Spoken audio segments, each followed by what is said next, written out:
They say silence is a weakness in the wolf world, a sign of submission, of broken spirit.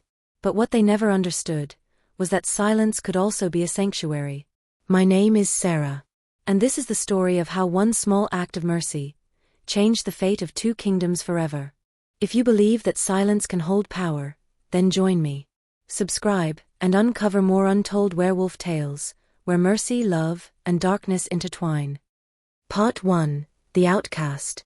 The Silverpine territory had no place for a wolf like me. An omega without a voice. Without a wolf strong enough to shift. Without family, without rank, without purpose in the eyes of those who judged worth by power alone. I had learned to make myself invisible. To move through the pack lands like morning mist, present, but never truly seen. My cottage sat at the very edge of our territory, where the ancient pines grew so thick that sunlight barely kissed the forest floor. It was a place for the forgotten. And I had been forgotten long ago. 17 years had passed since the fever took my voice. 17 years since I last spoke a single word aloud. The healers said my wolf had retreated so deep within me that she might never surface. That I would live my life trapped between 2 worlds, neither fully human nor fully wolf. Perhaps that's why I understood loneliness so intimately. Why I recognized it in others, even when they tried to hide it behind snarls and sharp teeth. It was the night of the hunter's moon when everything changed. October wind carried the scent of approaching winter, and I had stayed up late, grinding herbs by candlelight. Chamomile for sleep. Valerian root for anxiety. Feverfew for the headaches that plagued old Marcus down in the village. My hands knew the work even in darkness, the only skill that gave me purpose in a pack that had no use for a silent omega. The knock came at midnight. Not a knock, actually. More like a desperate scratching. Frantic. Pleading. I froze, my mortar and pestle suspended in mid-motion. No one came to my door. No one ever came to my door. For a moment, I wondered if I'd imagined it, if loneliness had finally conjured phantom visitors from thin air. Then I heard it again. Weaker this time. And beneath it, a sound that made my heart clench. Whimpering. I moved to the door with practiced silence, every instinct screaming caution. The pack had rules. Laws. We did not open our doors after dark during the hunter's moon. We did not invite unknown wolves into our sanctuary. But when I eased the door open just a crack, my breath caught in my throat. There, collapsed on my doorstep, was a wolf cub. No, not just any cub. Even in the dim moonlight, I could see the unusual markings along his fur. Silver and black, like moonlight on water. His coat shimmered with an ethereal quality that spoke of bloodlines far more ancient than any in Silverpine. Blood matted the fur along his shoulder. His breathing came in shallow, rapid gasps.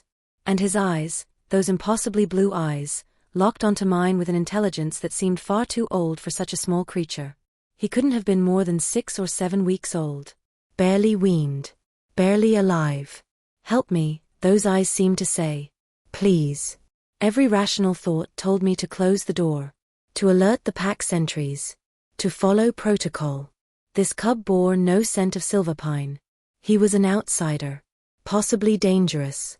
Definitely forbidden. But as I knelt there, meeting his desperate gaze, I saw something that shattered every wall I'd built around my wounded heart.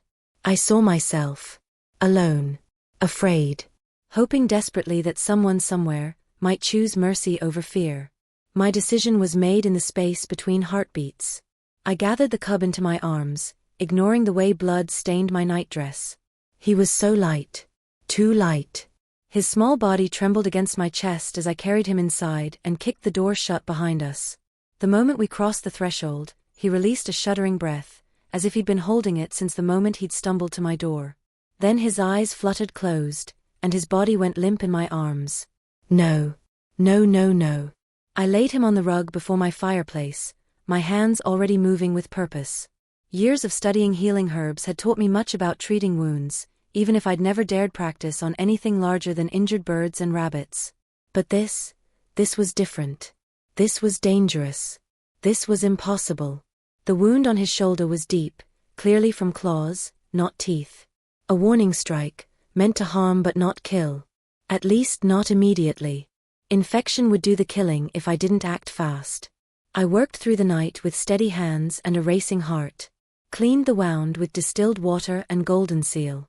Packed it with a poultice of comfrey and calendula. Wrapped it in clean linen. All the while, I listened to his breathing, terrified that each small exhale might be his last. As dawn painted the sky in shades of rose and amber, he finally stirred. Those blue eyes opened again, clearer now. More focused. He studied me for a long moment, his small head tilted slightly to the side. Then, to my absolute astonishment, he shifted. The transformation rippled through him like water, and suddenly, where a wolf cub had lain, a small boy now rested on my rug. He couldn't have been more than 5 years old in human years. Dark hair fell across his forehead in messy waves. His skin was pale from blood loss, but his features held an aristocratic quality that spoke of noble birth.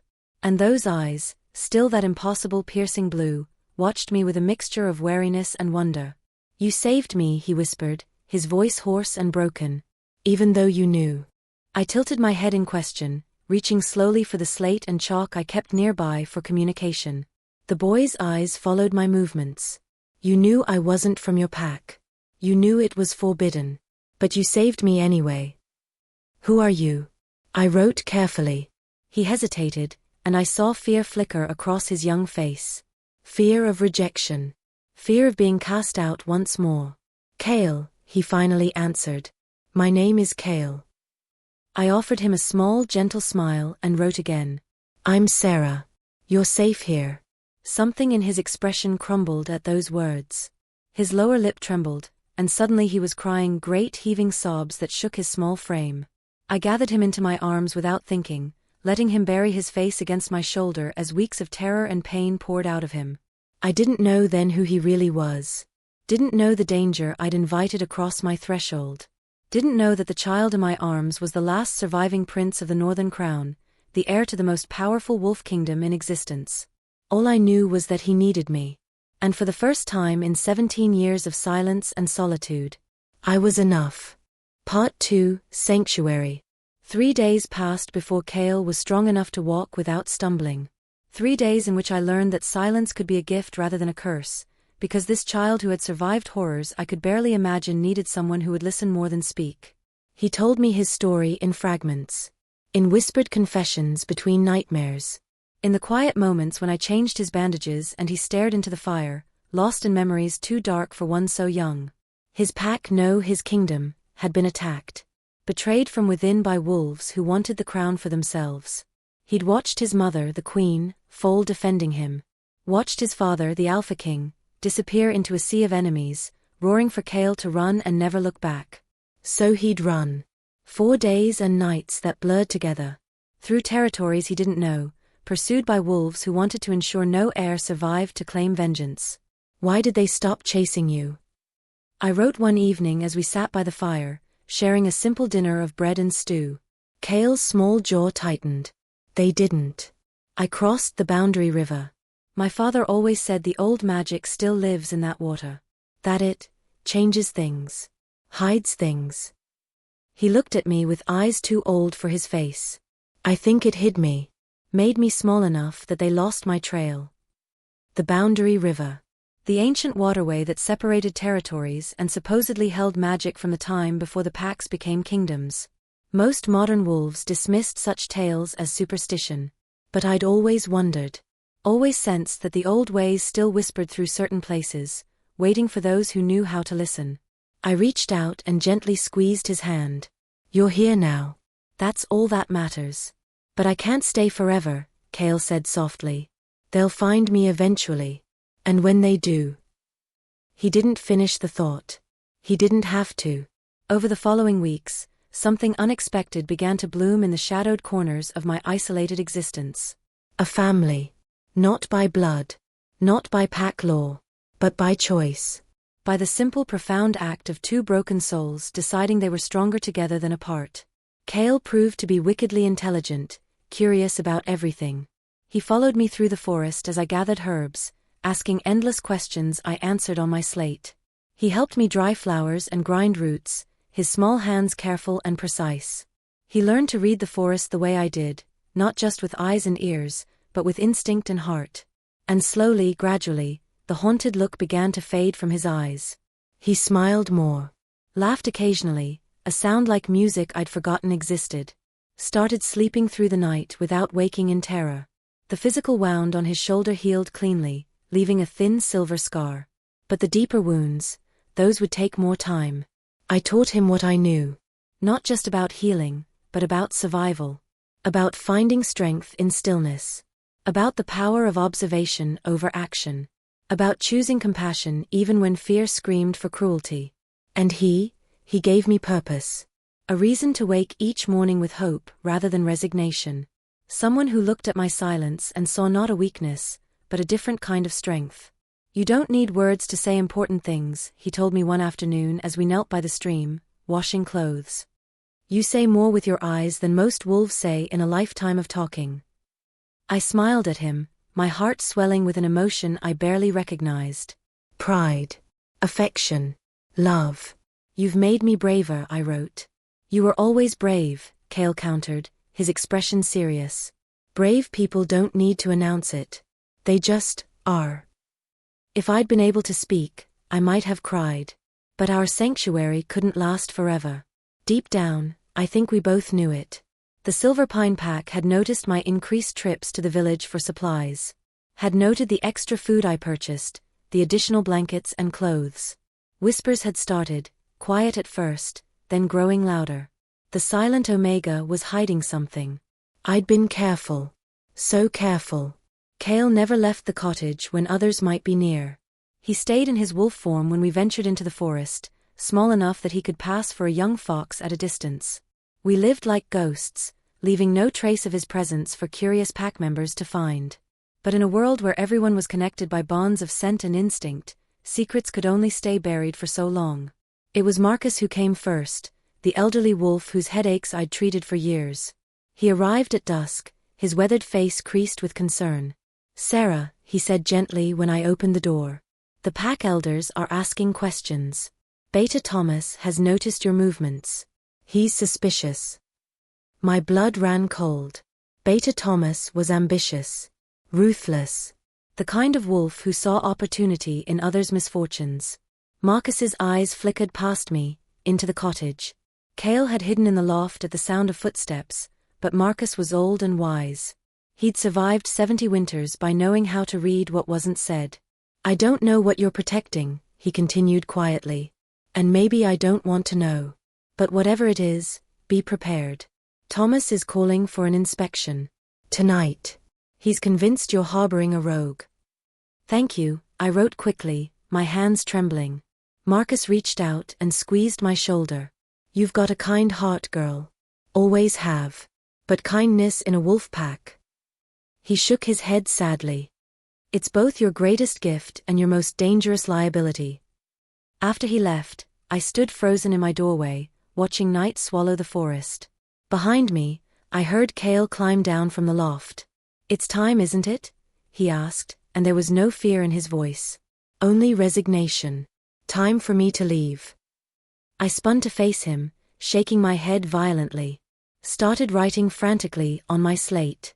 No. We'll hide you better. Say you're my cousin's child. Find some story. Sarah. Cale's voice held a strange quiet authority that made me stop mid-word. He stepped closer, and in the firelight, I could see something had changed in his expression. A maturity that hadn't been there even this morning. You've given me everything. Time to heal. Safety to grow. But I won't let you sacrifice yourself for me. Not when there's another way. What other way? He took a deep breath. I send a message. To my father's most trusted general. Wolf Protocol says that if anyone from the Northern Crown calls for aid, all allied packs must answer.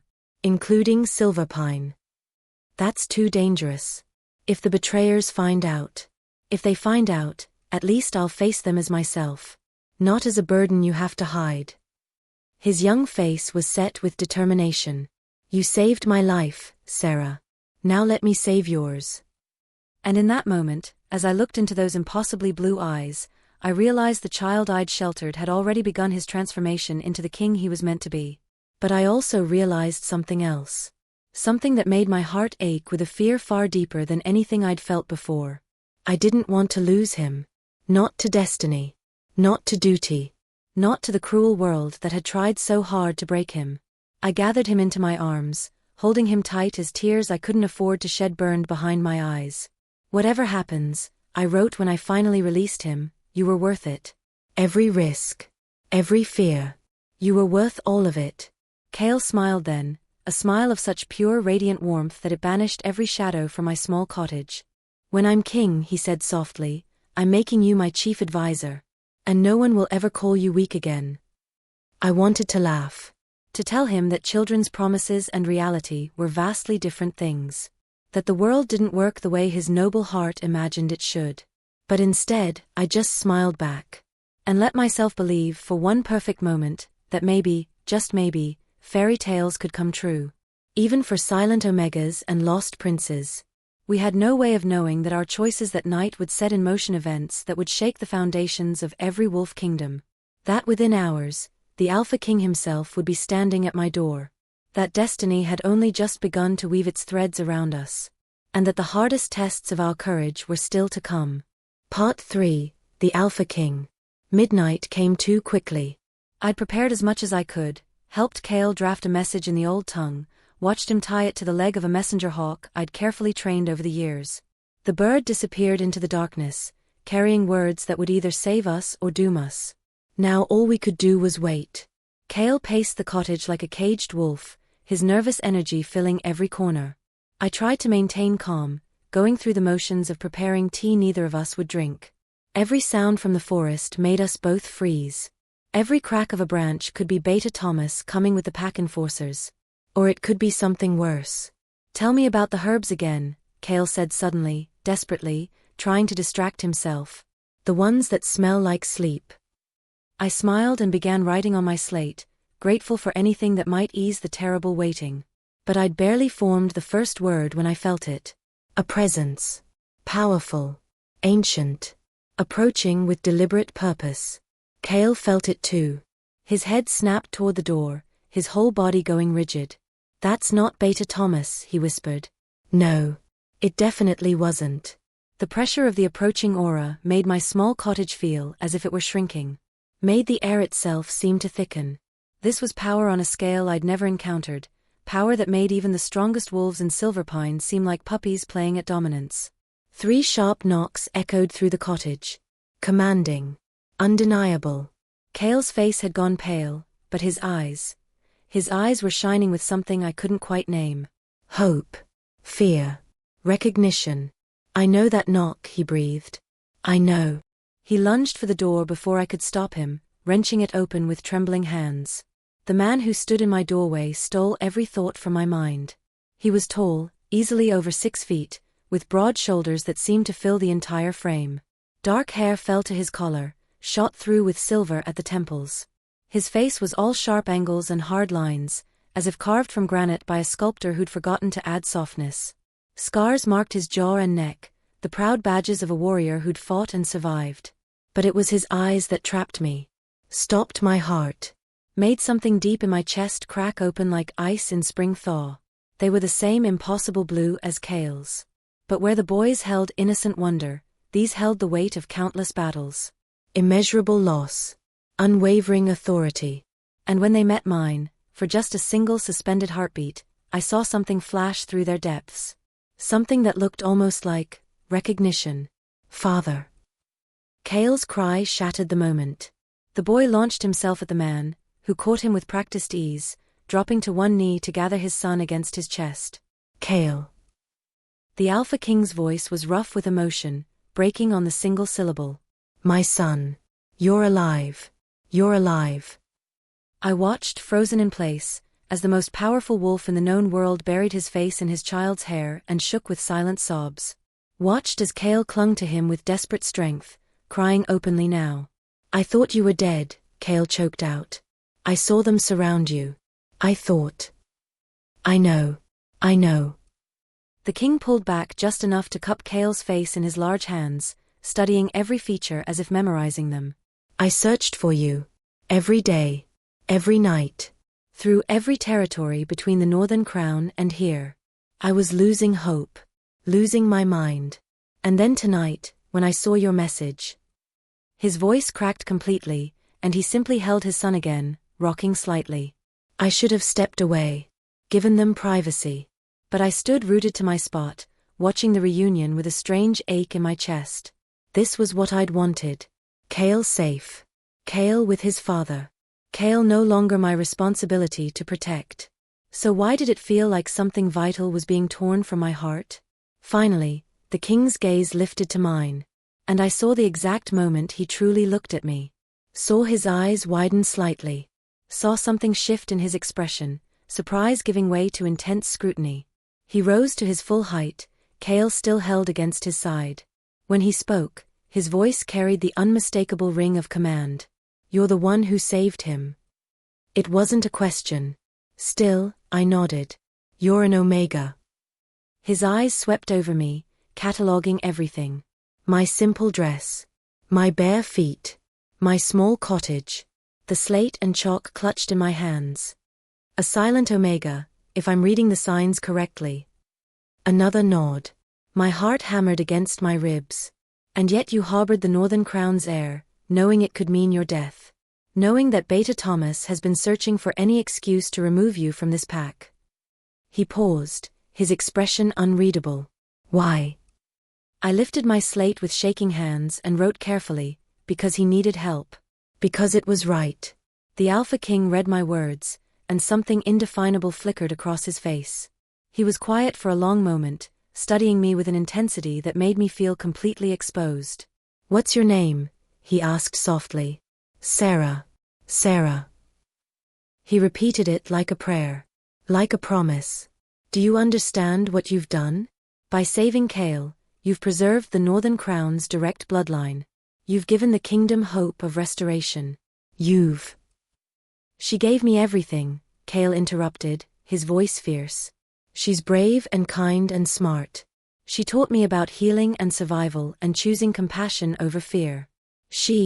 He looked up at his father with desperate urgency. "She's pack, father. She's my pack." The king's expression softened as he looked down at his son. Then his gaze returned to me, and what I saw there made my breath catch. Respect. Gratitude. And something else. Something I couldn't name but felt in my bones. "Then she's mine too," he said quietly. "Anyone who protects what's mine becomes mine to protect in return."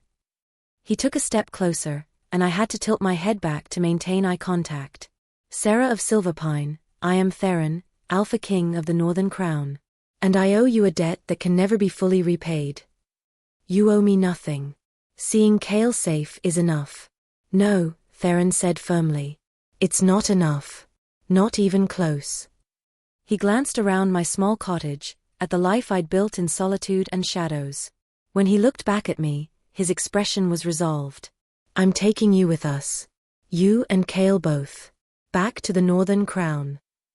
I stepped back, shaking my head frantically, my slate falling from nerveless fingers. "Sarah doesn't want to leave." Kale protested. "This is her home. You can't just—" "Look around, Kale." Theron's voice was gentle but firm. "Look at where she lives. At how the pack treats her. What kind of life is this for someone with her gifts?" He crouched down so we were eye level, his blue gaze capturing mine. "Beta Thomas is coming. Tonight. And when he finds evidence that you've sheltered an outsider, he'll use it to challenge your right to remain in Silverpine. You know this. I can see it in your eyes." I did know. Had known since Marcus's warning. But the fear of the unknown had always been stronger than the fear of familiar suffering. "In the Northern Crown," Theron continued, his voice low and earnest, "silence is honored as a form of wisdom. Omegas are protected as the heart of the pack, the ones who nurture and heal and hold communities together. You would never be cast aside. Never be invisible." He paused. "Never be alone." Something in the way he said that last part made my chest ache. "I don't know your world," I wrote shakily on a new page. "Don't know your ways. What if I don't belong there either?" "Then I'll make a place for you," Theron said simply. "Beside my son. In my court. Under my protection." His eyes held mine with unwavering certainty. "I swear it on my crown and my blood, you will have a home with us for as long as you want it." Please, Sarah. Kale grabbed my hand, his young face pleading. Don't make me leave you behind. I can't. I won't. I looked between them, father and son, both watching me with identical blue eyes, both offering me something I'd never dared to dream of. A family. A place. A purpose beyond mere survival. But more than that. I saw in Theron's expression something that terrified me more than Beta Thomas, more than the unknown, more than anything. I saw the beginning of a bond. The first threads of destiny pulling tight between us. The whisper of the mate bond my Omega instincts had never expected to feel. No. It was impossible. Alpha Kings didn't mate with silent Omegas. With nobodies. With. A commotion outside shattered my spiraling thoughts. Voices. Footsteps. The deliberate march of wolves coming with authority and bad intentions. Sarah. Beta Thomas's voice boomed through the forest. By order of the Silver Pine Alpha, open this door. Theron's entire demeanor shifted in an instant. The gentle father vanished, replaced by something primal and terrifying. He moved to stand between me and the door, every line of his body radiating lethal intent. Kale, he said quietly, never taking his eyes from the door. Behind me. Sarah, he glanced back at me, and for just a moment, that softness returned. Trust me. I didn't hesitate. I nodded. Good. He reached back and took my hand in his grip warm, strong, steadying. Then let me handle this. When Beta Thomas and his enforcers burst through my door, they found the Alpha King of the Northern Crown standing in my small cottage, his hand clasped with mine, his son at his side. And they found their entire world about to change forever. Part 4, Dawn of a New World. Beta Thomas froze in the doorway, his expression cycling through shock, confusion, and rapidly dawning horror. Alpha King Theron, he breathed, and the color drained from his face. Behind him, his enforcers took automatic steps backward, their heads lowering in submission to a power that dwarfed their own. Beta Thomas of Silverpine. Theron's voice could have cut glass. Interesting that you would burst uninvited into an Omega's home in the middle of the night. I wonder what your Alpha would say about such aggressive tactics toward one of his pack's most vulnerable members. Thomas's jaw worked, but no sound came out. His eyes darted between Theron, Kale, and me, trying to piece together how this impossible situation had come to pass. We received reports, suspicious activity. He stumbled over his words, clearly scrambling. Pack law dictates that we investigate. Pack law also dictates that Omegas are to be protected, not harassed, Theron interrupted smoothly. That they're to be cherished as the foundation of pack health and community. His hand tightened fractionally around mine. Yet I've seen how this Omega lives. Isolated. Ignored. Existing on the edge of your territory as if her life holds no value. She's been provided for according to her station, Thomas protested weakly. Her station. Something dangerous flickered in Theron's eyes. Every Omega deserves honor. Every Omega deserves security. But this Omega, he paused, and his next words rang with absolute authority. This Omega saved my son's life. Harbored him when enemies pursued. Healed him. Protected him. She risked everything for a child not of her pack, simply because it was right. Murmurs rippled through the enforcers behind Thomas. I could see the calculation in their eyes. The sudden realization that their beta had led them into a political disaster. And for that, Theron continued, his voice dropping to something even more dangerous, she has earned the Northern Crown's eternal gratitude. She has earned my personal protection. He pulled me slightly closer to his side. She is under my shield now, Beta Thomas. Which means any threat to her is a threat to me. The implied warning hung in the air like a blade. Thomas's face had gone from pale to purple. You can't just claim pack members from other territories. There are protocols. Treaties. Alpha Garrett would never. Then let's wake Alpha Garrett and ask him, Theron said mildly. I'm certain he'd be fascinated to learn how his beta has been treating the Omega who saved the Northern Crown's heir.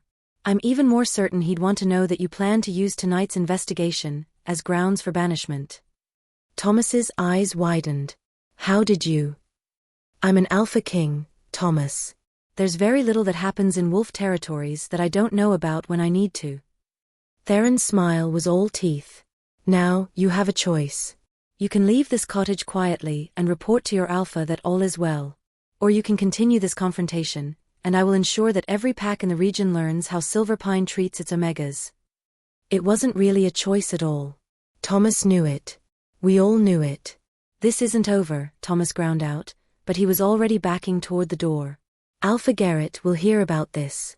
About her harboring outsiders. He'll hear that she saved my son, Theron corrected. And that because of her compassion and courage, the Northern Crown considers Silverpine a friend and ally. His expression hardened.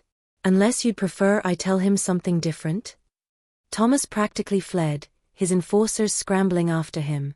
The moment they disappeared into the forest, I felt my legs go weak. Theron caught me instantly, his arm sliding around my waist to keep me upright. Easy, he murmured. You're safe. I've got you. Cale pressed against my other side, his small arms wrapping around my waist. That was incredible. Did you see Thomas's face? He looked like he was going to. Cale. Theron's voice held gentle reproof. This isn't a game. Beta Thomas is ambitious and vindictive. He'll find other ways to make trouble. Which is why we're leaving tonight, Cale said firmly. Right, father? We're taking Sarah with us. Now. Before Thomas can do anything else. Theron looked down at me, and I saw the question in his eyes. The offer. The promise. I need to pack, I wrote shakily. Say goodbye to a few people. I can't just disappear. You have 1 hour, Theron said. We'll help you gather what matters most. But Cale is right, we need to leave before dawn. Beta Thomas will go straight to Alpha Garrett, and while I'm confident Garrett is a reasonable wolf, I'd prefer not to start an interpack incident over this. The next hour passed in a blur. I moved through my cottage like a ghost, gathering the things that held meaning. My mother's shawl. My collection of healing journals. Seeds from my garden. A few clothes. Books that had kept me company through endless lonely nights.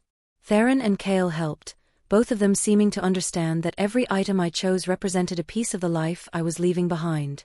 Neither of them rushed me. Neither of them questioned my choices. When I knelt by my small shrine to the moon goddess, Theron knelt beside me. Do you want to say a prayer? He asked softly. I nodded, clasping my hands together. In my mind, I spoke the words I couldn't voice aloud. Thank you for sending Cale to my door. Thank you for giving me purpose.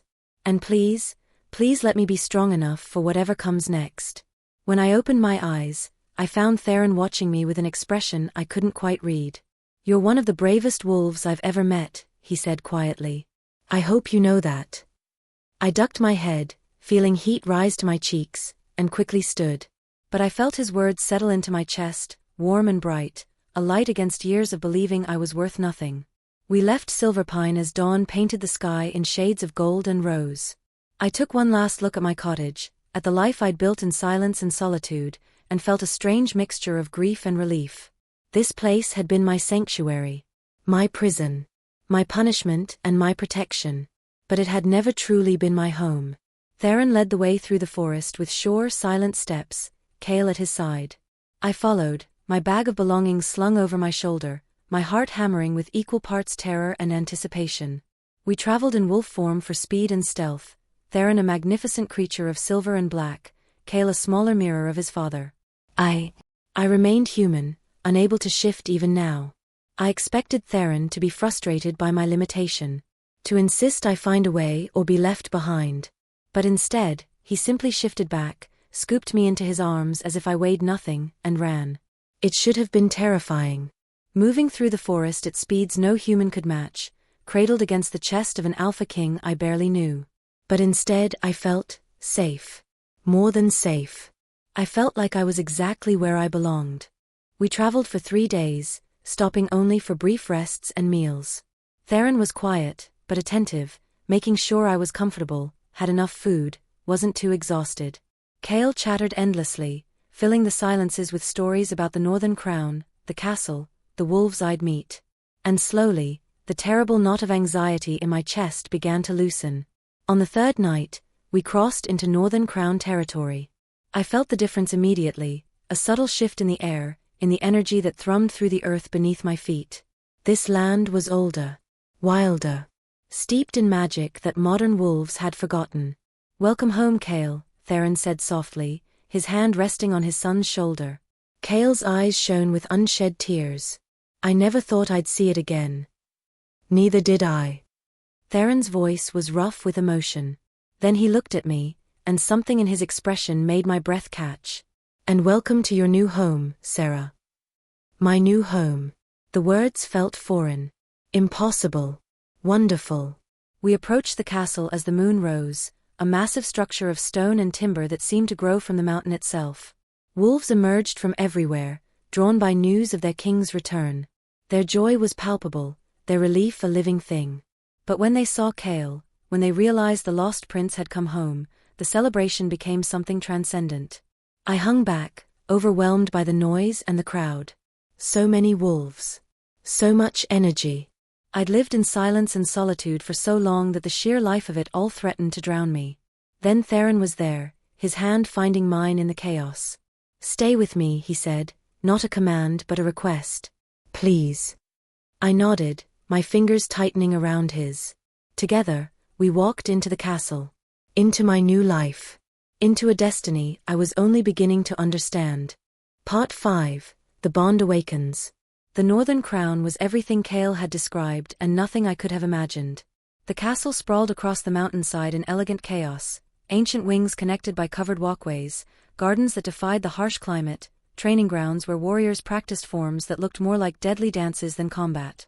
But more than the physical beauty, it was the wolves that took my breath away. Here, Omegas walked with their heads held high, were greeted with warmth and respect, held positions of authority in healing, education, and pack council. I watched stunned, as an Omega woman led a meeting of warriors, her quiet authority unquestioned. "This is how it should be everywhere," Theron said, noticing my wonder. "Omegas are the heart of the pack. The ones who hold us together when everything else falls apart." His eyes found mine. "Without them, we're just savages with power." He'd given me a suite of rooms in the family wing, not the servants' quarters as I'd expected, but chambers fit for honored guests. Windows overlooking the valley. A massive bed with soft furs. A bathing room with hot water that flowed from mountain springs. And books. Shelves and shelves of books. "Kale mentioned you like to read," Theron said, almost shyly. "I wasn't sure what you'd enjoy, so I had the castle library send up a variety." I stared at the collection, histories, romances, herbalism texts, poetry, and felt tears prick my eyes. "No one has ever done something like this for me," I wrote. "Then they were fools," Theron said quietly. "And their loss is my gain." Over the following weeks, I settled into a life I'd never dared imagine. Kale appointed himself my personal guide, dragging me from one corner of the castle to another. The healer's wing, where ancient Omega wisdom was preserved and taught. The gardens, where rare plants from across all territories grew in carefully tended beds. The library, where I could lose myself for hours. But it was the time I spent with Theron that left me breathless and confused and terrified. He sought me out constantly. Asked my opinion on pack matters. Invited me to meals. Walked with me through the gardens in the evening, our conversations carried out through my slate and his patient questions. And every moment we spent together, I felt the bond growing stronger. The mate bond. That sacred, terrifying connection that wolves spent their lives searching for. The thing I'd never expected to feel, because who would want a silent, weak Omega? But the bond didn't care about logic or social hierarchies. It simply was. I felt it in the way my heart raced when Theron entered a room.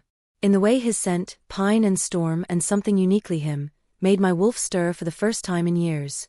In the way our eyes would meet across crowded spaces and everything else would fade to nothing. And I saw it reflected in him. In the way he found excuses to touch me.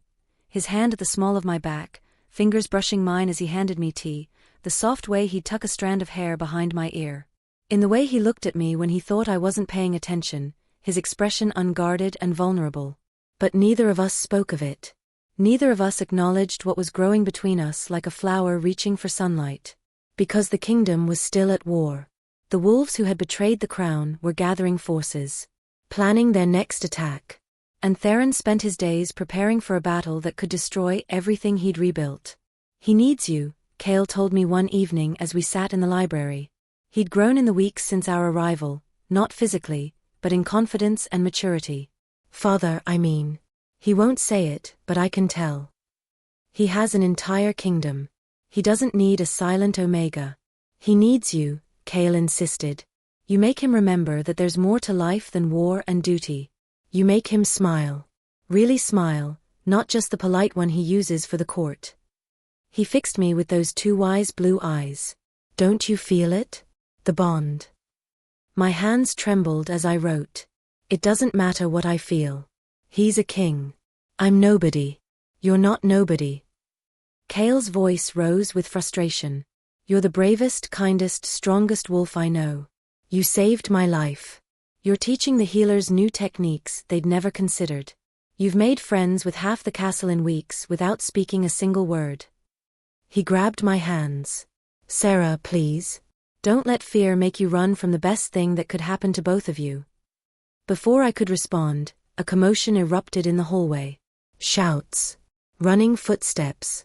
The alarm bells that meant attack or crisis. Cale and I rushed to the door just as a warrior burst past, his face grim. "Scouts report enemy forces approaching from the north," he called to someone behind him. "At least 200 strong. They'll reach the castle by dawn." My blood turned to ice. 200. Against how many defenders? "I have to find Father," Cale said, already moving. I followed, my heart hammering with dread. We found Theron in the war room, surrounded by his generals and advisors. Maps spread across the table. Markers indicating positions and movements. And in the center of it all, the Alpha King, his face carved from stone as he planned the defense of his home. He looked up as we entered, and some of the hardness left his expression. "Cale. Sarah." He gestured us closer. "You should both go to the safe chambers. If they breach the walls." "I'm staying," Cale said firmly. "I'm old enough to fight." "You're 5 years old." "I'm the crown prince. These wolves killed my mother and tried to kill me. I have a right to defend my home." Theron's jaw worked as he wrestled with the impossible position of being both father and king. Finally, he nodded. "You stay with the healers then. Help with the wounded. That's an order." Cale nodded, satisfied with the compromise. Theron's eyes found mine. "Sarah, please. I need to know you're safe. If something happens." I crossed to him and placed my hand over his heart, feeling it thunder beneath my palm. Our eyes locked, and in that moment, everything we'd left unspoken screamed between us. "I'm not hiding while you fight," I wrote. "I'm a healer. The wounded will need me." "Stubborn Omega," he murmured, but there was warmth in his voice. His hand covered mine, pressing it more firmly against his chest. "Promise me you'll be careful. Promise me you'll come back." Something raw and vulnerable flashed across his face. "Sarah, he stopped, seeming to struggle with words. Then, with his generals watching, with his son at his side, with the weight of a kingdom on his shoulders, he did something that stole my breath. He leaned down and pressed his forehead to mine, the wolf gesture of deepest intimacy and trust. "I will come back," he whispered, so quietly only I could hear. "Because I finally have something worth coming back to." Then he was moving, shouting orders, preparing for battle. But the warmth of his touch lingered on my skin like a promise. The attack came with the dawn. They hit us hard and fast, betrayers and rogues united by greed and ambition, wanting to tear down the Northern Crown and claim its power for themselves. I worked in the healing wing, my hands steady even as chaos erupted around us. Wounds to clean and stitch. Broken bones to set. Warriors who needed to be sent back to the fight, and others who would never fight again. Beside me, Cale worked with fierce determination, following my lead, learning quickly. Despite his young age, he never flinched. Never faltered. "You're going to make an incredible king someday," I told him with my eyes, and he understood. "I learned from the best," he said simply. Hours blurred together. The sounds of battle, screams and howls and the clash of combat, became a terrible soundtrack to our work. And through it all, I felt Theron. Felt him fighting. Felt his fury and his determination and his absolute refusal to let his kingdom fall again. The mate bond, fully awakened now, stretched between us like a golden thread. And I poured every ounce of my strength down that connection, willing him to keep fighting. To keep living. Come back to me. Please come back to me. Dawn broke into morning. Morning into afternoon. The sounds of battle finally began to fade. And then, silence. Terrible, absolute silence. Cale and I looked at each other, both afraid to hope. Footsteps in the hallway. Heavy. Exhausted. A warrior appeared in the doorway, his face streaked with blood and dirt. "It's over," he said hoarsely. "We've won. The betrayers are dead or captured. The Alpha King." He swayed slightly. "The Alpha King requests the head healer attend him in his chambers." My heart stopped. Requests. Not orders. Not commands. That meant he was hurt.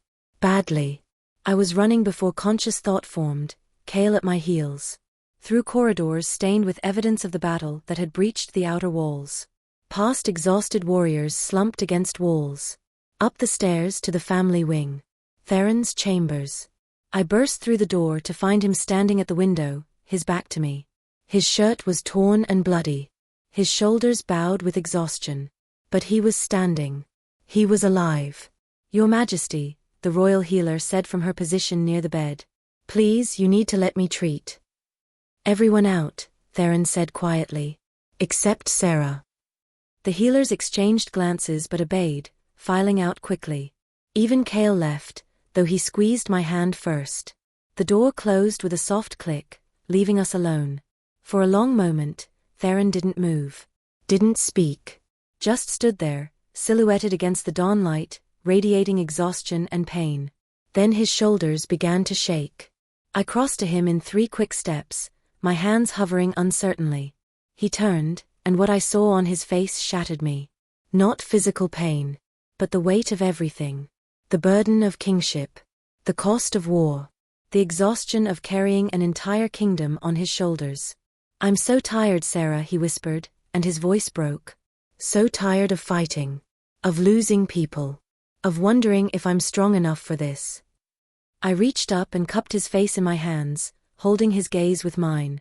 Poured every ounce of strength and certainty and absolute faith down the bond between us. "You are strong enough. You are worthy. You are everything a king should be." A sound somewhere between a laugh and a sob escaped him.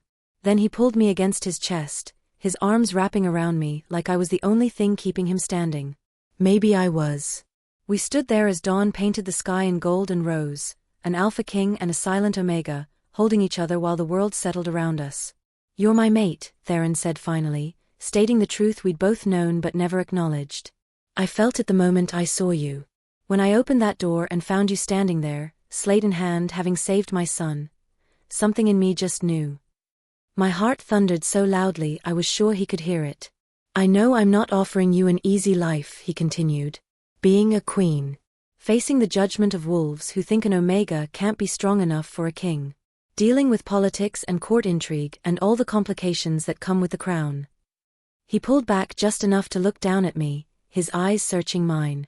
"But I'm asking anyway. Sarah, will you stand beside me? Will you let me court you properly? Will you give us a chance to see where this bond leads?" I stared up at him, this powerful, wounded, incredible man who was offering me not just his heart, but his crown, his kingdom, his life. Every rational thought told me to refuse. To protect myself from the inevitable hurt. To remember that I was just a silent Omega who'd spent her life being told she wasn't enough. But then I looked into his eyes and saw my own fear reflected back at me. Saw his vulnerability. His hope. And I realized that courage wasn't the absence of fear. It was choosing love despite it. I stood on my toes, pulled his face down to mine, and kissed him. It was soft. Tentative. Sweet with promise and possibility. When we parted, Theron was smiling, that real smile Cale had mentioned. The one that transformed his entire face and made him look years younger. "I'll take that as a yes," he murmured. I nodded, then grabbed my slate with trembling hands. "Yes. To all of it. To you. My brave Omega," he whispered, pressing his forehead to mine again. "My unexpected fate. My gift from the moon goddess herself. My Alpha King. My home. My heart. Epilogue. 1 year later. The coronation took place on the anniversary of the battle that had secured the Northern Crown's future. I stood before the entire pack, before allied kingdoms and dignitaries from every territory, dressed in the traditional Omega white trimmed with the royal silver. Theron placed the crown on my head with hands that trembled slightly, his eyes never leaving mine. I present to you, he declared, his voice carrying across the vast hall, Queen Sarah of the Northern Crown. My mate. My partner. My equal in all things. The roar of approval was deafening. Later, in the quiet of our chambers, with Cale asleep in the room next door and the celebrations continuing far below, Theron pulled me into his arms. Do you regret it? He asked softly. Leaving your old life? Taking on all this responsibility? I smiled and wrote on the slate I still carried, I regret nothing. Every moment led me here. Led me to you. Even when court wolves whisper about the silent Omega Queen? Especially then. Because I'm proving them wrong every day. And I was. The healing programs I'd established were revolutionizing pack medicine. The Omega protection laws we'd implemented were spreading to other territories. My silence, once seen as weakness, had become a symbol of strength, proof that power came in many forms. Cale asked me today when you're going to give him a little brother or sister, Theron said with a grin. I felt heat flood my cheeks. He did not. He absolutely did. In front of the entire breakfast table. I've never seen warriors scatter so fast. I buried my face against his chest, my shoulders shaking with silent laughter. Theron's arms tightened around me. I love you, Sarah. Every day, I thank the moon goddess for bringing Cale to your door. For bringing you into my life. I pulled back and looked up at him, then pressed my hand over his heart, our gesture, our silent communication of love deeper than words. And I love you. My king. My mate. My home. Always, he promised. Always. Outside our window, the moon rose full and bright over the Northern Crown.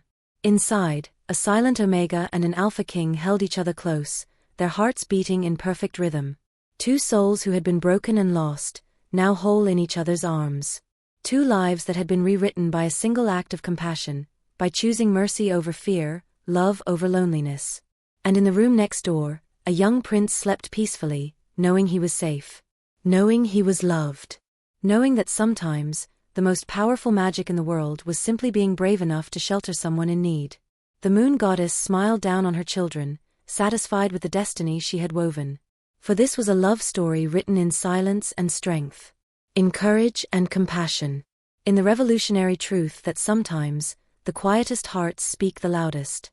And they lived, not without challenges, not without struggles, but together. Always together. The end. Thank you for listening to The Silent Omega Sheltered a Wolf Cub. May you always have the courage to show mercy, even when the world demands cruelty. May you always recognize that strength comes in many forms. And may you always remember that sometimes, the most powerful thing we can do is simply open the door when someone knocks.